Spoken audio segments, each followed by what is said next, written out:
કોઈ ધર્મ નતા, સનાતન એકલો જ હતો. અને જેટલા જેટલા પંથ ફાટ્યા ને એ બધી વ્યથાઓ કરી છે.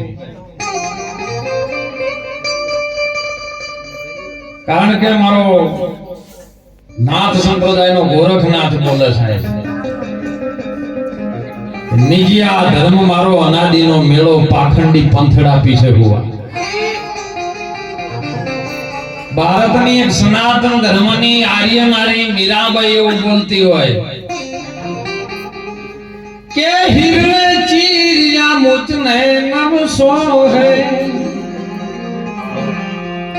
હન મોતો ભગવી તાદર મોઢો મોરી માં મારો મન લાગ્યો છે ફકીરમાં. વાતને બહુ સમજ્યો હો. ભગવો કોઈ આજકાલનો નથી, અગ્નિમાં રંજેલો છે સાહેબ. બોણુલખ માળવો જ્યારે છોડ્યો ને ગોપીચંદે ત્યારે ભગવત તૈયાર કર્યો એને. હું તો એમ કહું છું બધાને કને કને આત્મા ઓળખાણ મને ઓગળી કરી બતાવો. હું તો હજી સંતોની ચરણ રજ છું, હજુ શીખું છું કે કદાચ આવું કરતા કરતા કરતા કદાચ જો પરમ તત્વને પામી જઈએ ને તો આ કાયા આઈશાનું કલ્યાણ થઈ જાય સાહેબ. હજી શીખવાની ભૂમિકા છે, પેલું પકાઈ દીધો મારે. પણ કદાચ જેને આત્મા ઓળખાણો હોવાની મને ઓગળી કરી કે ગાને ઓળખ્યો છે તો મારે હાથ ઉતારી મેળવો છે ને અમે ગુરુ કરવા. અરે અષ્ટલંકા જેને કહીએ સાહેબ, જનક રાજાના દરબારમાં જ્યાં જનક રાજા દરબાર પર બેઠા કે સારું થાય. તમામ મોટા મોટા મહાન પંડિતો, ધુરંધરો, આચાર્યો, મહાપુરુષો બેઠા છે. જે વાણીનો ઉલ્લાસ કરે જો ન કરી શકે તો એને કાળી કોઠડી જેલમાં પૂરી દેવામાં આવો આદેશ જનક રાજાનો. ઘણા બધા મોય પૂર્યા છે, એમાં અષ્ટવંકા એક દિવસ જ્યો છે. આઠે અંગે જેનો વાંકા જેવો દરવાજા મીઠો ને એવું શરીર થોડુંક વાંકા ચોંકો હતું એટલે ગબડી પડ્યો સાહેબ. અને બધા બેઠેલા હતા ને હસવા માંડ્યા અને એની સાથે સાથે જનક રાજાએ હસવા માંડ્યા. અષ્ટવંકાએ જોર જોરથી હસવા માંડ્યો. જનક રાજાએ કીધું કે અમે તો થાય છે એનું કારણ તો મને ખબર, પણ તું કેમ હસે કે મને ખબર નથી કે આ બધા ચોગડિયા છે. તમને આત્મા ઓળખાણો તોય હજી ભગવાન દેખાતો હોય તો બોલો ચોગડું છે કે નહીં? બહુ વાતો સમજો, સમજવાની છે. અરે સાહેબ, વ્યાસ મુનિનો દીકરો સુખદેવ મુનિ જેને ગર્ભવાસમાં બનવા ગયા, એની માના ગર્ભમાં હતા બધું જ્ઞાની ન થઈ ગયું અને એમ ધારી બેઠો કે જગતમાં હવે હું જ્ઞાની છું, મારા સિવાય બીજો કોઈ નહીં, મેં બધું ઓળખી લીધું. અને એનો બાપ વેદ વ્યાસ મુનિએ કીધું કે મારા દીકરાને અભિમાન કર્યું છે, જો કદાચ હું એને આપવા દઈશ તો બાપના દીકરાનો દાવો લાગશે અને વાતને સ્વીકાર નહીં કરે. જનક રાજાને તો એમ મોકલ્યા છે. જનક રાજા એક પથારીના એક આસન ઉપર, માતાજીને જનક રાજા એક જ આસન ઉપર પોટેલા. આઈનો વાબાનો ઝાડ હતો ને એ ઉભો ડાળી ઝાલી કે હા હા મારા બાપે વેદ વ્યાસ મુનિએ મને અહીંયા મોકલ્યો છે. આ હજી એક પથારીમાં બે માતાજીને બે ભેળા ઉજ્યા છે. આ ચોપડા ચોથી મને ગિનોમાં આપે અને ડાળી પકડીને સપનું આવ્યું ઉભે ઉભે. અમે નતું કીધું સદગુરુ સત્સંગનો સપનામાં ના આવે. સત્સંગ સદગુરુની દયા વિના સપના ના મળે. સત્સંગ પણ સપનોનો સત્સંગ જોતો હોય તો પહેલા હુઈ જવું પડે. ઊંઘો તો સપનું આવે ને ના આવે, જાગતા સપનું જ ના આવે સાહેબ. જો સત્સંગની ભૂમિકા પકડવી હોય ને અને જો સપનામાં સત્સંગ મારવો હોય ને તો તમારે પેલું સુઈ જવું જરૂરી છે. આ રોબાની દાળ પકડીને સાહેબ ચડી ગઈ કા ઓમ આવું થાય ના તો ઓમ થાય લગન થાય કચા બચા થાય છોકરો ગભે ચડ્યા હોય ને છોકરાએ કીધું બાપા મને કેરી લઈ આવો અને હોમ વળી જો સુખદેવ મને કેરી પકડવા જ્ઞાન પડ્યા ભોન જનક રાજા જાગી ગયા જનક રાજાએ તરત કીધું કે સુખદેવ સપનામ કેરી તોડી લીધી જો આત્માની વાત આવી છે જેની આત્મા ઉડશો હોય ને તો તમારા હૃદયમાં શું ચાલતું હોય એ ખબર તમને પડે કારણ કે બધાની અંદર એક સર બીજો જવાબ આપતા રહેજો બધાની અંદર એક સર બીજો તો એ આત્મા આત્માને કેમ ન ઓળખે સાહેબ જો ઓળખી લો તો તમારા તનમાં ચાલે મનમાં ચાલે અરે તન કી જોણે મન કી જોણે જાने अंतर की चित चोरी उनके आगे तुम क्या छुपाओ જેના હાથ જીવન મરણ નહીં તોરી ઓનાથી આત્માની ઓળખાણ થાય વાતો કરે વડા ન મળે અને સંતો મહાપુરુષે ખૂબ પ્રગટ કર્યું છે સાહેબ મૂડી હતી તણ આવી છે ને ઘણા પણ ભજનમાં એવું કહેતા કે ઋષિ મુનિઓના ધ્યાનમાં ન આવે કારણ તમારા બાપની જ મૂડી છે એ આવી છે તમે વાપરો એના ધ્યાનમાં આવે પણ તમારી સમજણમાં નહીં આવતું વીરા મારા સમજણની વાત છે બહુ ન્યારી જેને જેને આ વાતને બહુ સમજીને ચાલી છે સમજણમાં લીધી છે ને એનું કલ્યાણ થયું છે હો એટલે તો સંતોએ કીધું છે કે આ જગતમાં પોત તત્વનો દેહ પ્રકૃતિથી બનેલો છે ને એ લઈને જો આયા હોય તો કઈ કલ્યાણ કરી લો રજગણ નહીં તો રધરી દાસી રણમાં ઉડી છે રેત આ બાજી જીવનની હજી છે આપણા હાથમાં બીજા કોઈના હાથમાં નહીં આપણા જ હાથમાં છે માટે ચેત નરતો ચેતવાની વાત છે અને ચેતીને આવશો તો પાર લગી જશો આ ભવસાગરની માય અરે કયાનો ઈંડોળો રચો ડગમગ ઝોલા ખાય એ વીરા મારા ચેતીને આવશો તો પાર લગી જશો માલદેવ રૂપાદેવ સાહેબ માલદેવ કે જો ચેતીને આલી દો ને તો આ ભવસાગરમાં આ બેડો નીકળી જાય એવો છે પણ વેદોમાં એક વાક્ય લખ્યું છે સુંદર સાહેબ રુદ્રવેદમાં અહમ બ્રહ્માસ્મિ અહમ બ્રહ્મ તમે છો સાચા બ્રહ્મનો ઉત્પન્ન કરવા વાળા તમે પણ તમારી અંદરથી બ્રહ્મ નીકળેલો છે હે બ્રહ્મ રૂપ ભાવે રે બ્રહ્માંડ ને રે તમને તો બ્રહ્મ ઓળખાઈ જાય તો બ્રહ્માંડમાં બધું બ્રહ્મ રૂપ દેખાય બીજું કોઈ છે જ નહીં જેની વર્તી અખંડ બ્રહ્માકાર દુર્લભ એવા સંતોને સમદષ્ટિ થઈ જાય સાહેબો એક જળથી મોડીન થળ સુધી અને થળથી મોડીન પાતાળ સુધી પાતાળથી મોડીન આકાશ સુધી તમામ જે જીવ જંતુ છે ને એની અંદર એક જ તત્વ રમી રહ્યું છે એ છે આત્મા એના સિવાય બીજો કોઈ નથી પણ આત્માને ઓળખી ન શકો મળી ગયો નદી ગોડી થી હોય ને નદીમાં હાડ મહિનો આવે ને એટલે વરસાદ બહુ આવે ભાદરવામાં રેલ્યો ફાટે પણ ચોથી ઉત્પન્ન થયું છે ને કારણ કે બાષ્પીભવન થયું ને દરિયામાંથી ખારું પાણી બાષ્પીભવન દ્વારા આકાશ માર્ગે ધર ચડ્યું એનું એ જ પાણી વાદળ દ્વારા અને વાદળને જ્યારે પવનનો ટકરા વાગ્યો ને એટલે નીચું આવ્યું કોઈ ખેતરમાં ગયું કોઈ વાડિયામાં ગયું કોઈ રોડે ગયું કોઈ નદીમાં ગયું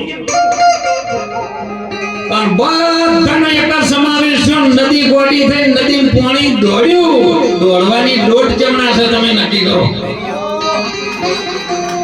દરિયા હમે બીજે જોય આ બધાના જેના માર્ગ છે ને ઈશ્વર તરફ લઈ જવા માટેના છે ચોક નાકે થોડા અવાજો ડાયરેક્ટ ધાબા ઉપર ન ચડાવો અને તમે ચડી જાવ ભલે ચડી જાવ પણ બીજાને આવા સીડીઓ રાખો અને ધાબા ઉપર જો હો ને ધાબા ઉપર ચડીને એટલે તમારું ધાબુ તમને નહીં દેખાય ઉતરાણના પતંગ ચડાવજો આવો ધાબા ઉપર તમે ચડી જુઓ ને એટલે બીજાનો ધાબો જોતો કરો પણ પોતાનું ધાબુ ન દેખાય આ તો મોટું એક મંદિર હતું અને મંદિરમાં એક મહારાજ પૂજા કરે મારા રામગીરી બાપુ જેવા અને એવામાં એક જણો આવ્યો હો બાપુ ઘેરથી કંટાળ્યો છે ને 4 જોડે ડુકડો લઈને આવતો રહ્યો છે. ગમે એ કરો પણ મને રાખો હોય. પણ બાપજી હોજ હવારે આરતી ઉતારતા ને તો આરતી ઉતરાવી ગઢરી ખખડાવી ભગવાનનું ભજન કરે અને બધી આરતી પૂરી થઈ ને એટલે એક હવાશેર હોનાનો શંખ હલાયેલા શંખ ફૂંકે એટલે આયો ભાળી ગયો મારું બુડો હવાશેર હોનાનો છે. ભલે મહિનો બાપુ જોડે રહેવું છે મજા કરવી છે ખાઓ પીઓ મજા કરો પણ એક દાડો મોકો દઈને શંખ લઈને જવું છે. તો કે સાગર ઉમટ્યા રતન તણાતો જોય કર્મ હિના મોનવી જેને શંખ લઈ મોટી ઉપર હોય. 2 દાડા રહ્યો 4 દાડા રહ્યો આ તો રોજ પોતું મારે ને સાફ સફાઈ કરે ને ફૂલ વેણે ને બાપુનું પોટલું ફેદે ને બાપુની સુરકેસ ફેદે ને અલમારી ફેદે ને આટલા ફેદે ને કબાટ ફેદે ગોદડા ફેદે પણ શંખ ના હાથમાં આવે. એક મહિનો ચાલ્યો નાયો કંઠાળ્યો કે હવે મેળ નહીં પડે. બાપુ રજા આલો હવે તો રેવડા એક નહીં. બાપુ કે આલી પણ કે બાપુ જતા જતા એક વાત કરું કે બેટા કે તારી વાત તો હું સમજી ગયો છું તારી શું કહેવું છે. બાપુ તમે આરતી કરતા હતા હવાશેર હોનાનો શંખ હતો એ ફૂંકતા છો બેલતા હતા કહો કે બેટા તું આયો તાણા તાણા તારી નજર હતી મને ખબર હતી કે તું ઓય આરતી પૂજા ભજન કરવા નહીં આવેલો શંખ લેવા આવેલો. એટલે જ્યારે આરતી પૂર્ણાવતી થાય તને આરતીની થાળી આલો તો ફેરવા જોઈએ ને એટલે શંખ હું લઈને તારો ઠેલો તું લઈને આવ્યો તેમાં બેલ દેતો. અને મને ખબર હતી નક્કી હતું કે તું બધું બાપુનું ફેડી મારી પણ તું તારું નહીં ફેદે.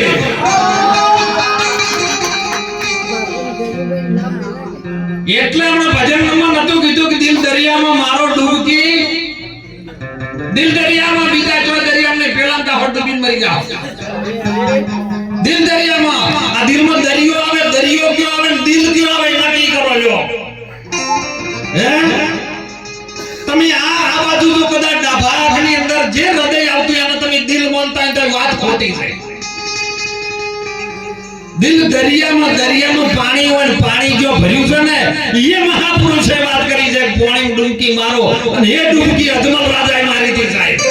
દ્વારકાના નાથને કૃષ્ણ કનૈયાને એનો અવતાર ધારણ કરીને આવવું પડ્યું પોકરણગઢના ગોદરે. અને એના નામના નેજા ફરકે પણ મને એક જણા એમણે વાત કરી અને એને ભગવાન જોડે પ્રાર્થના કરી कि हे भगवान तू भी एक व्यापारी है और मैं भी एक व्यापारी हूं. तू भी एक व्यापारी है और मैं भी एक व्यापारी. तू भी पुतला बनाता है और मैं भी पुतला बनाता हूं. तू मिट्टी का बनाता है मैं भी मिट्टी का बनाता हूं. लेकिन तेरे बनाए हुए पुतले सभी आपस में झगड़ते हैं और मेरे बनाए हुए के आगे सब दुनिया सर झुकाती है. तो बोले हूं तो तू है परमात्माએ વચન આપણ બનાયેલા છે કે આપસમાં લડી રહ્યા છે. પેલો માટીનો પથ્થરનો બનાવે ને એના આગળ દુનિયા સર ઝુકાવે છે. તો એમાં કયું ગુરુત્વાકર્ષણ કામ કરી રહ્યું છે તમે જોવો જ કરી. હે અને ઈ મહાપુરુષે વાત કરી છે હો જેને જેને કંઈક કર્યું છે ને ઈ નમે છે. એટલે મહાપુરુષે કીધું નહીં મફતમાં મળતો સંતનો સંત પણ નહીં મફતમાં. અરે પ્યારા પુત્રનું મસ્તક ખાડી અને ભોગ કોઈ સાધુડાને ધરતા. અત્યારે તો આપણે આમાં તો કોઈને હરખી ચા કોઈ નહીં પઈ ગયા તું. ઘણા ભજન બોલતા એ જીતારામ ઓગણીના એ પૂછીને કોઈ આવે રે આવકારો મેઠો તો આપજે. એક જણો જો જઈએ આર્યું ભજન બોલે જો જઈએ એનું ભજન બોલે હા તે તારા વર્ગણિયા પૂછીને આવે તો. એટલે એક દાડો 4-5 જણા અમારા પેલા કી જેવાને ઈશ્વર ભગત જેવા બધા જ્યાં કાર્યો કહે છે ખાડો તા વર્ગણે આ જાવ 4 જણા એ જઈને ઉભા રહ્યા ને એટલે પેલા ખબર પડી ગયા હશે. એટલે પૂછ્યું એમ ઘરવાળી હતી એ તો હાજર નતા કે જોઈ ગયા ભાઈ કે તો બહાર જતા રહ્યા હતા કે કહેતા હતા કે ઘરે કોક દાડો આવો કે આવકારો મેઠવાલ છે અને હીરો ગોદરે ભેળો થયો. એટલે તો કહેતો હતો કે તારા વગણી આવી, પણ મેં ભજનમાં એમ નતો કે તારા વગણીએ પૂછીને કોઈ આવે તો મારો નહીં, તારા વગણીએ પૂછીને કોઈ આવે તો આવકાર મેળવો, મારા વગણી ચો જરૂર છે? મહાપુરુષો એટલે કે પોત ધતોનો બન્યો છે બંગલો હોય, બચ્ચી મેલી છે બારી, નવ દરવાજા નવી રમતના દસમા મોલે વો દેખાય, જો કદાચ સ્થિર થઈ જાય મન જોથી ઉપડ્યું છે તો બેહારવું પડશે, બધા ડખાશે મનના, પણ જોથી ઉપડ્યું છે ને ઈ એને ઠેકાણા ન બેહારે ને તેઓ ઉધિયારી વાતની સમજણમાં આવે એવી વીરા મારા સમજણની વાત છે, બહુ ન્યારી સમજણની વાત છે બહુ. અરે સાકરના મીઠાની પૂતળી બંને લાગી છે રૂપાળી, પણ મીઠાની પૂતળી નાખો તમે પાણીમાં નાખો તો માપીને પાછી ના આવે, કેમ કે પાણીમાંથી બન્યું છે એટલે એને પાણી જ પલાળી શકે, બીજું કોઈ ન પલાળી શકે ભાઈ, એના પર કેરોસીન રેડો મારું નહીં પકડાય, પાણીમાંથી જેમાંથી પેદા થયું એમાં તમે બેહારો ને તો મેળ પડી જાય એવો છે હો, નકે સંપૂર્ણ મેળ પડાયો નહીં. પણ શું વાણીમાં નતું કીધું કે ગુરુ તારો પાર ના પાયો, પૃથ્વીના માલિક તમે જો તારો તો અમે તરી જાય વાસણ, તમે તારો, તમારા ઉપર બધું મૂકી દો, આપણે કોઈ કરવું નહીં, આપણે જેના બની દો, અને જેના બની ગયા ને તો આપણી માએ આપણને કેરીમાં ફેરાય બેહારશે, થોડા બેહીને ખવડાવશે, પણ જો મોટા છે ને તો કેરીમાં બેહે, એટલે ખૂબ નાના બનજો. આપણી ભારતની ભૂમિમાં તમામ સંતો જે જે શબ્દો પીરસે છે ને એ શબ્દો કોઈ પ્રેમ વડે બધું ભેળું કરવાનું કરો. સનાતન ધર્મને આપણી ભારત ભૂમિમાં ન તૂટે એવું કહે કે આપણે બધા ભેળા થઈને કરો. આપણે અંદર અંદર કોઈ ઝઘડવાનું નહીં. પાકિસ્તાન વાળા કોઈ દાડો આપણે લડવા આવ્યા છે અને આવી તો ખબર પડે કે આ પાકિસ્તાન વાળા છે તો આપણે ફૂલ તૈયારી છે, પણ આપણામાં જીવ દે કરો છો તો મેળાવ શકો.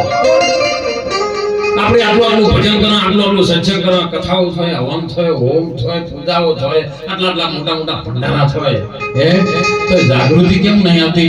તૂટતો જાય સનાતન ધર્મ. એનું કારણ શું છે? આપણે આગા પાછું મેળતા નહીં. બહુ હંપી કાર્ય કરજો સાહેબ. જીવનમાં જન શરીર આ વધાજી સાહેબ હતા, ખૂબ સાહેબ એમનો ખુમારી એવી હતી ને કે ગમે કરો પણ બધા ભેળા રહો, અને ભેળા છો ને એક લાકડી તમારે જુદી છે તો ભાગી છે ભાજી જાય, પણ જો કદાચ 5 લાકડીનો ભારો ભેળો છે ને તો કોઈ દુનિયાની તાકાત નહીં તમારા સનાતન ધર્મ તોડી શકે. ધર્મ દુનિયાની અંદર એક જ છે, એ સનાતન છે, અને બીજો કોઈ કરવા તો માનવ ધર્મ છે, બીજા બધું તો સમજી આવે. એટલે મહાપુરુષોએ સત્યના માર્ગે જે ચાલ્યા છે ને એની પરીક્ષાઓ થઈ છે, કસોટીઓ થઈ છે, કસોટીથી પાર નીકળી જાવ ત્યારે તમને પોતાનું ખબર પડી જાય. એટલે ખૂબ આજનો સમય સાહેબ બધા સંતોએ પોતાનો મત રજૂ કર્યો છે, એ મતની અંદર તમને જે ફાવે છે, પણ બધા ભેળા મળીને કંઈક સનાતન ધર્મને મજબૂત કરવાની જળ મજબૂત કરજો સાહેબ.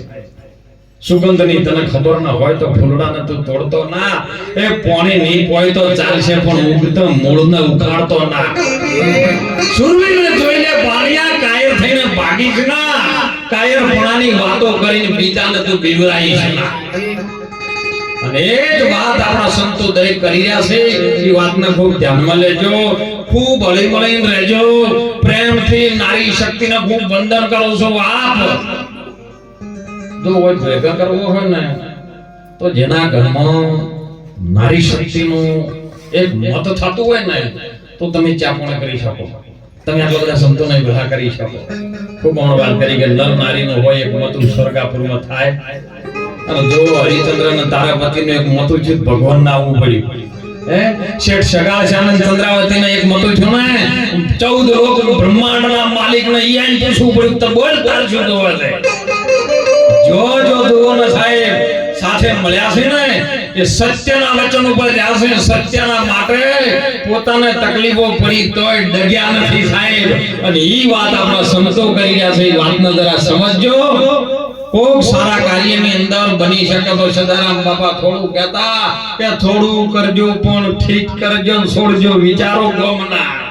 જો સાચી છે તમારી ભાવના તો પૂર્ણ થશે કામના. એ તમે ભાઈ ભાઈઓમાં ઝઘડતા નહીં, હે વાઢેલા ઝાડ કોઈના ઘેર નાખતા નહીં, હે અને સદારામ બાપાએ તો ઘણા ઠપકાયા કે ભક્તોમાં ઠેડ પડ્યું વધી ગયું, હે એમની વાણીમાં એક એક ઠપકા આલ્યા બાપાએ સાહેબ. તો બાપાની રાહે આપણે ચાલશું, દરેક સંતોના મતનો આપણે બધા સાર લેશું. જીવનની અંદર દીકરીઓને ખૂબ ભણાવજો, દીકરાઓને ખૂબ ભણાવજો, માતા પિતાની ખૂબ સેવા કરજો. દરેકના જીવનમાં કંઈક ને કંઈક શંભુજી નિયમ તો હોવો જોઈએ. નિયમનો સંયમ ના હોય ને તો ભજન થાય એવું નથી. ટૂંકું એક દ્રષ્ટાંત કરીને આપણે વાણીનો વિરામ કરશું, કારણ કે આપણે બાપાના સત્સંગનો નામ આવું કીધું ને એટલે એક શેઠાણીને ભક્તિમાં રોજ જોય અને એક દાડો એમ છે કે શેઠાણી કે હું એકલું ભજન કરી કરું, શેઠ ચમ આવતા નહીં. આખું ગામ કે શેઠાણી તમે આવો છો, શેઠ તો આવતા જ નહીં દુકાન મેં. એટલે આ ઘેર આવીને કીધું કે શેઠ હવે આખું ગામ તમને કે કરે છે, તમે કોક દાડો તો ભજનમાં કોક નેમ લ્યો કે કોક દાડો 5 મિનિટ આવીને બેહો એવું નેમ લ્યો. શેઠ કે આપણને ફાવે નહીં. શેઠાણી કે તમારે નેમ લેવું પડશે ને ગામ રોજ મને ઠપકો આલે છે. ગામનો શેઠ હું આપણે, અને જો તમે આ કદાચ નેમ ના લ્યો તો હવે તમને ચા નહીં મળે, ભાખરી નહીં મળે, બપોરે જમવા નહીં મળે. એટલે શેઠ પોસાણા કે મારું લોકો જો નેમ ના લ્યો તો ઘરવાળા કહેવાય કોઈ હાલે એમ નહીં. એટલે જઈને સીધા મળે મેડી ઉપર ચડ્યો. મેડી ઉપર ચડીને શેઠ તો લમણો કર્યો ને હોમે કુંભારનું ઘર હતું અને કુંભાર માટલા ઘડવાનું કામ કરે ને માટી ગધાડે છે લાવતા પહેલા. એટલે મને નજર પડી ને ગધાડા એટલે શેઠને એમ થઈ ગયું બસ આ ગધાડો જોઈને હવે ચાપી લીધા. નેચા આયા શેઠને કીધું કે બસ આપણે નેમ લઈ લીધું કે શું કે હોમે કુંભારનું ઘર છે ને એ ગધાડો છે મારે ઈ જોઈને ચાપી. શેઠને કે જવાઈ ગયું એક તો લીધું એ આજ હમણાં ગધાડા હોમો તો લમણો થયો. 15 દાડા 20 દાડા મહિનો નીકળી ગયો, રોજ ગધાડાનું મોઢું જોવે અને નેચે શેઠાણી પછી ચા લઈ. એક દાડો સમયને કાળચક્ર એવું ચાલ્યું, નાર્યા થોડાક મોડા ઉઠ્યા અને પેલો ગધાડો લઈ માટી લેવા નીકળી ગયો. એટલે આ મેડી પર ચડે ને લમણો કર્યો, ગધાડો દેખાણો નહીં. દોડ આવ્યો ને ગોભારમાં તો ગયો. એમના ઘેરથી હતા પૂછ્યું કે ચોઈ ગયા ભાઈ, કે તો આજ માટી લેવા ગયા છે, કે ગધાડો લઈ ગયા છે. પણ કે છે શું કે કશું ને હવે જેવી રીતે હું તમારા ગધાડાને મોઢું જોઈને ચાપી તો દોડ્યો પાછળથી જમણા ગયા કે આ બાજુ ઉગમણા ગયા છે. અરે ચીડી દોડ્યો. હવે પેલો જે કુંભાર માટી ખોદતો તો ખોણની અંદરથી હોના સિક્કાનો ભરેલો રોણી સિક્કાના રૂપિયા એક સરૂમાં મળ્યા અને હીરો સાફ કરી બહાર કાઢતો તો અને ગધાડો બાજુ ઊભો હતો અને શેઠને આટલું ને થોડુંક 2 રાશરા જેવું શેઠું રહી ગયું અને મને ગધાડાને જોઈ લીધો કે જોઈ ગયો. એટલે પેલો બેઠો નેતા ગભરાનો મારો ગોઠો મોનો નામોના રોણી સિક્કાના રૂપિયા પાડી ગયો કે શેઠ બારો કે ના જોઈ ગયો. અરે ચીડે નાઠો શેઠને પકડ્યા. એ શેઠો લાવો પૈસા એ બોલશો ને તમારી મારી 2 મિનિટ ચૂપ રાખો. આવો નજીક આયા અડધા સરું એના એટલે ભલે અડધા તમારા ને અડધા મારા, પણ કોઈ કહેતા નહીં જોઈ ગયા ભલે જોઈ ગયા. શેઠ હોશિયારો તો સાહેબ એ મારું મોટો એક ગધાડાનું મોઢું જોવા છે. કદાચ જો રોણી સિક્કાના રૂપિયા આવતા હોય તો સંતોના દર્શનથી, દેવી દેવતાના મંદિરથી, કોઈ ભગવાનના મંદિરે જવાથી તમારું શું કલ્યાણ થાય તમે વિચાર્યો. તમે કહો છો કે અમાર બધા લડે છે, હવે કોણ ના થાય, બફરે કોણનો આગા પાછું તમાર થાય એટલે તમે કહો મારું મોટું વાત તો કોનું મોઢું જોયું તું દાડો હારો ના જો. હાથ જોઈને ચેલેન્જ કરીને કહું છું કે તમારે રોજ તમે પથારી દઈને હોઈ રહો ને આવડું દર્પણ તમારા પથારીમાં રાખજો. સવારે વહેલા ઉઠીને તમારે જો જવાનું હોય પહેલું મોઢું તમારું જોઈ લેવાનું અને પછી આખો દાડી તમને ચમચમ થાય છે, પછી હોજે આઈ કહેજો કે મારું મોઢું જોવાથી મને ચમચ્યું છે. બસ હળી મળી ભજન કરજો, ગુરુ મહારાજનો ખૂબ સ્મરણ કરજો, દેવી દેવતાના મંદિરે જઈને કંઈક જીવનની અંદર શાંતિ પામજો સાહેબ. મંદિરે જજો હો. મંદિરે જવાથી કંઈક મન ગુણું પડશે ને ઠેકાણે આવશે ને તો તમે ગરમ થાહે તો ગાહ મારીને ઘાટ કરવો છે એવો કરી શકશો ને નહીં કરી શકો. માટે દરેક સંતોના મતથી સર્વે સંતોના ચરણમાં વંદન કરી મારી વાણીને વિરામ કરો. બોલો સદગુરુ ભગવાન